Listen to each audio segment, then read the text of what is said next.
Well, hello everybody. This is another offshoot Adventure Vin video. I wasn't going to put it out there on my general channel.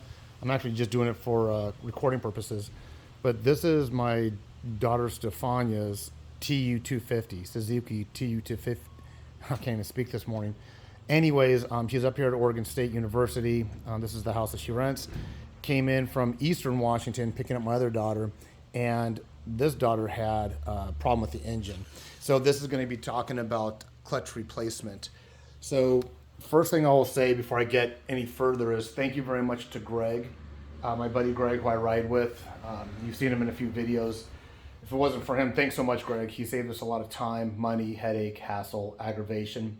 I'm up here in Oregon. He's down in Southern California. Gave him a call, told him the symptoms. Says, yep, I know exactly what's going on. Sure enough, when I disassembled it, that's what we found out. And I'll get more in particular on the what's going on with the clutch. I will say this, it could be one or a combination of three things at this point. It could be a rider habit, not releasing the clutch fast enough, riding the clutch back out after you shift gears.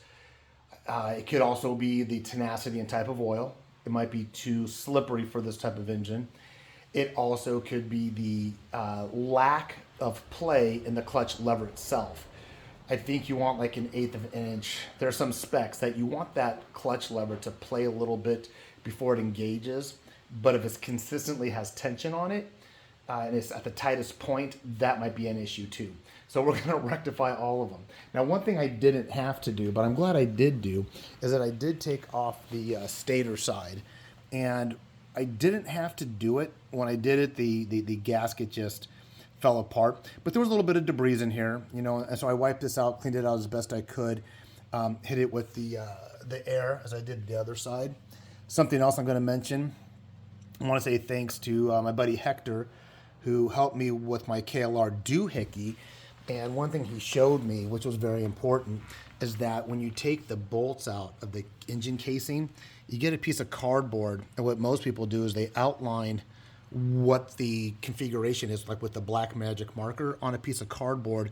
Then they put the bolts in there, because these bolts, although they look very familiar, very similar, the threadings are very at different lengths. So as you can see there, and some of them are lag bolts where they're smooth on top towards the head. So they're pretty much all different lengths. Now, if you don't do this, you might be able to figure it out. It's just a headache and time consuming. So this little process probably takes another 2 minutes. That could save you, a half hour trying to figure out which bolts went where.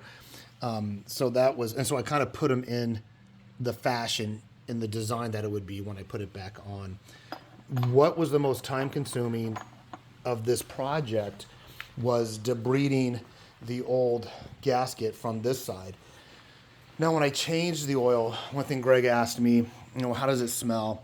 It smelled like burning tar, or like if you're at a campfire or a bonfire where people are throwing in things that have chemical in it, that real acrid smell. It was just very pungent, and it filled up the whole garage.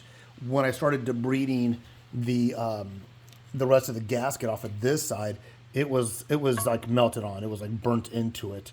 And what I did initially is, so I tried to get as much as I could with my finger, and then after that I used a plastic putty knife to get more of it off. But when it came down to it, I had to go very gingerly with a safety blade, a razor blade.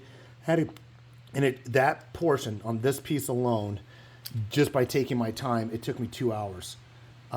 What I will tell you is that I had Back to the Future Episode 1 and Back to the Future Episode 2 playing. And so by the time I got done with this, both those movies had passed on by. It was a combination of this, cleaning this face, and then the other side also. Once I did that, I did get a little, this is a very fine steel wool pad that I used. And there was still some remnants on here.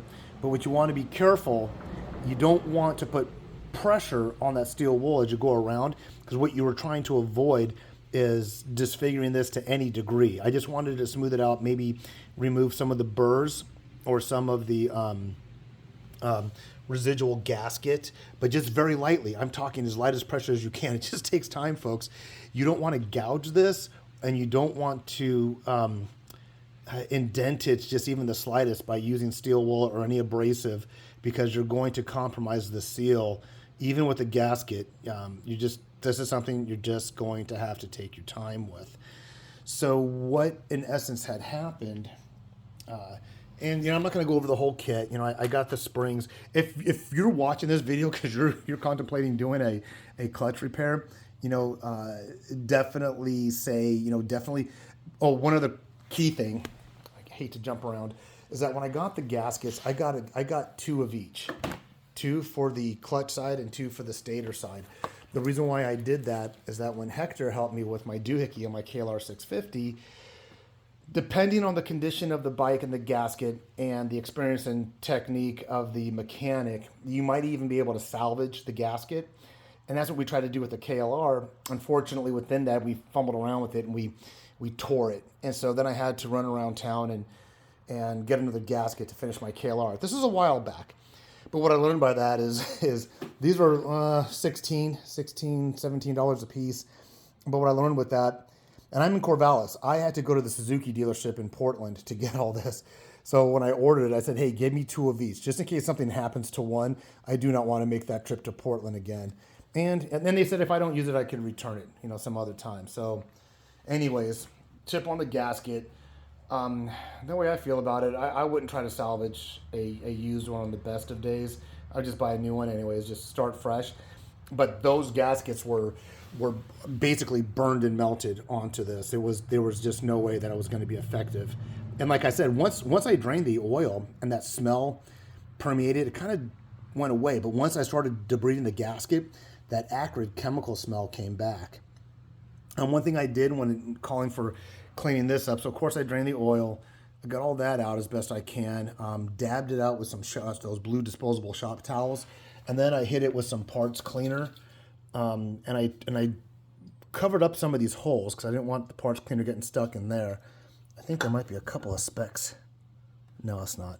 So I hit it with some part cleaner last night, and then they recommend that you give the new clutch discs a bath. So they've been sitting in this, clean little bucket overnight in oil.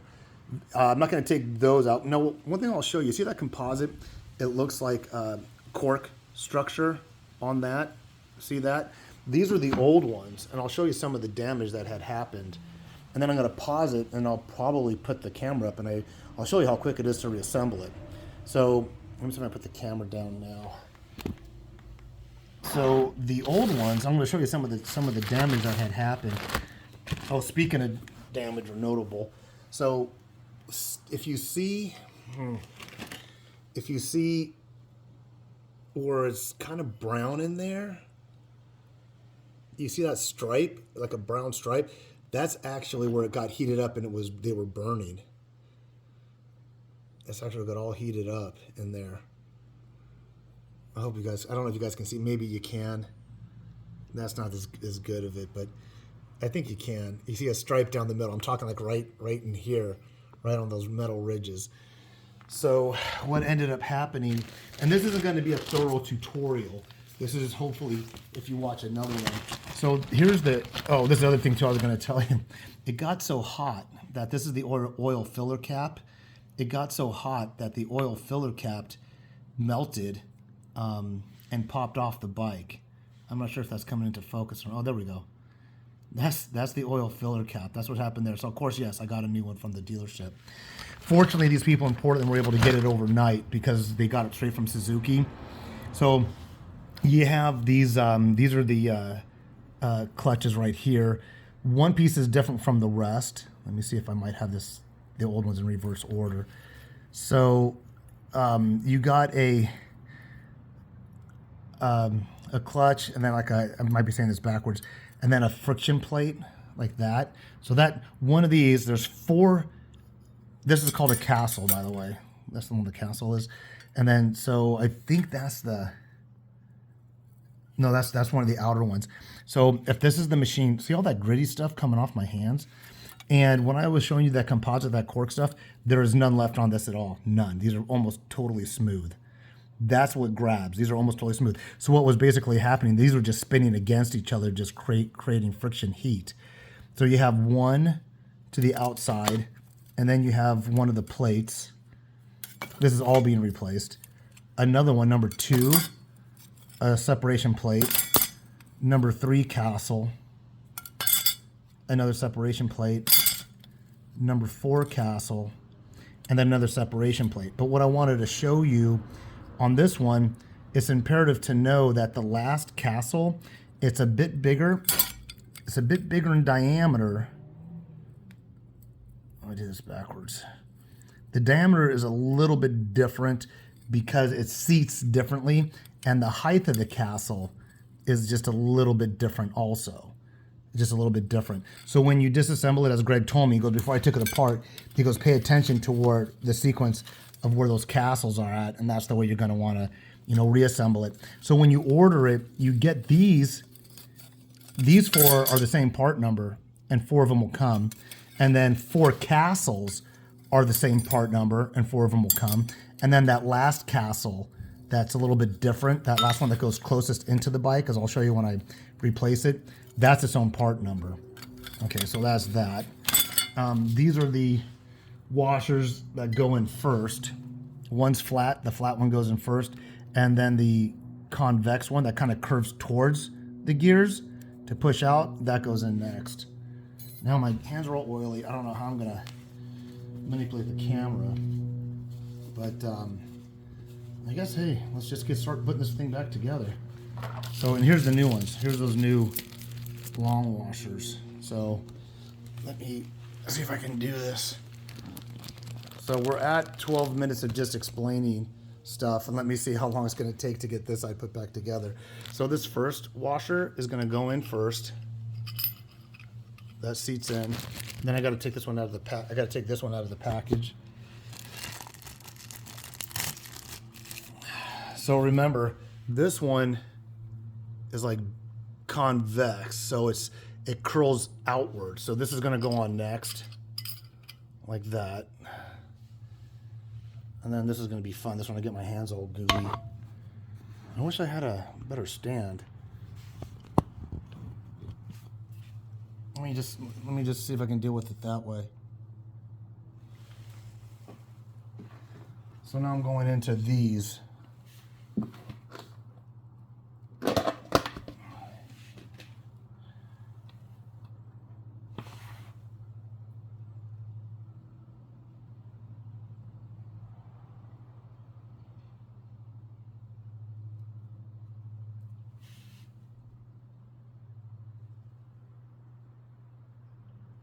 So this one is the first castle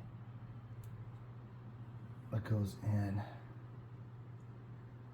Actually, no, this I did it backwards, darn it.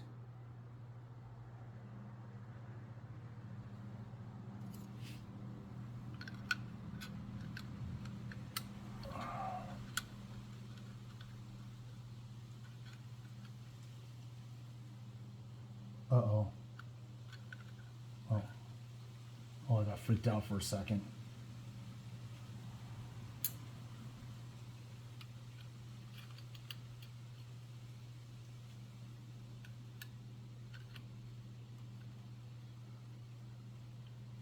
Actually, guys, let me pause this. This is going to take a while.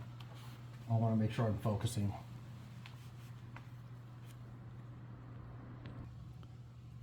All right, so what I did all the first 4, and I'll try to get this last one in for you guys.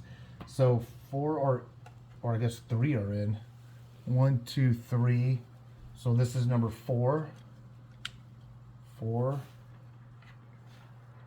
And then the spacer guy.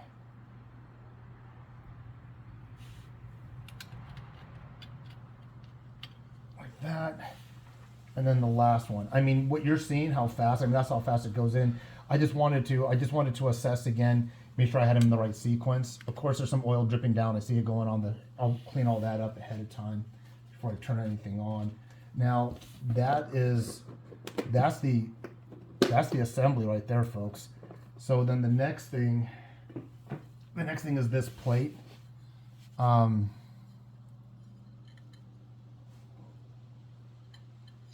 Make sure I didn't, oh, there's a washer there. Don't want to lose that. This plate's in good condition. I don't see any obvious debris. So this is going to go right on top of here, like that. And then there's these, but this is what I took out of it, these springs, but they gave me a new set of springs. So the clutch plates, you want the clutch plates, you want the obviously the spacers, and then new springs, gaskets. So here are the springs. Let me pause it again. Those are the new springs. All right, so I'm just gonna throw in these springs real quick. So these are the new springs here. So I mean, just as, you know, easy as that goes, right? Oh, you know what I should have done? I should have compared them. I should have compared the. So, if you look at them, there is some wear on it. I don't have an even. I want to show you guys this on an even level. If you look at them, see how the new springs are? They're a little bit higher. They're a little bit higher. This new spring is not as compressed. It's a little bit higher than this one. So all those by the eye and the feel may look like they're good to go. If you're going to do this job, put the new springs in. I hope you guys can see how the difference is in the height. But yeah, that's the new spring. That's the old spring. So that's as quick as it is. These are going to be number 10 millimeter. I forgot to tell you, if you're doing this on a Suzuki, you're going to have to take off the right pedal. No big deal. 214 bolts. You need to take it off because you need to get access to that guy or that guy. I forgot which one it blocked. That's no big deal. That's a 14. And then these are, what is that? I think that's a 10. Those are a 10. All right. So everything else right now, guys, is just putting the bolts back in, checking my torque values, and then, that's really interesting. Putting all this back in. And so I'm not really going to videotape that. We're already at 17 minutes. So I'm going to do the same to the other side. Obviously, I'll put the gasket back on, all that other stuff. Maybe I'll film the gasket, but let me pause it for now. Okay, so for these 4 bolts, I didn't like you would do a car's lug nuts. I just snugged them down. I didn't go torque value. I got them to where they were snug, and just give them a little, tap after that, so they're not really, cranked in there. And I'm going to do the gasket. There's 2 little holder pins that stick out. One's there, one's there. You got one on both sides. Gaskets are uniquely designed, so it's not hard. I mean, almost impossible to put them on wrong. But although I'm glad I got 2, this one's going to seem to go on just fine. So I'm just going to seat it in there. I dried off the casing as best I could. There's a little bit of oil dripping down here. Once I get it fully assembled, things should be okay. Looking at this. All right, so this is going to go here. Oh, what that was.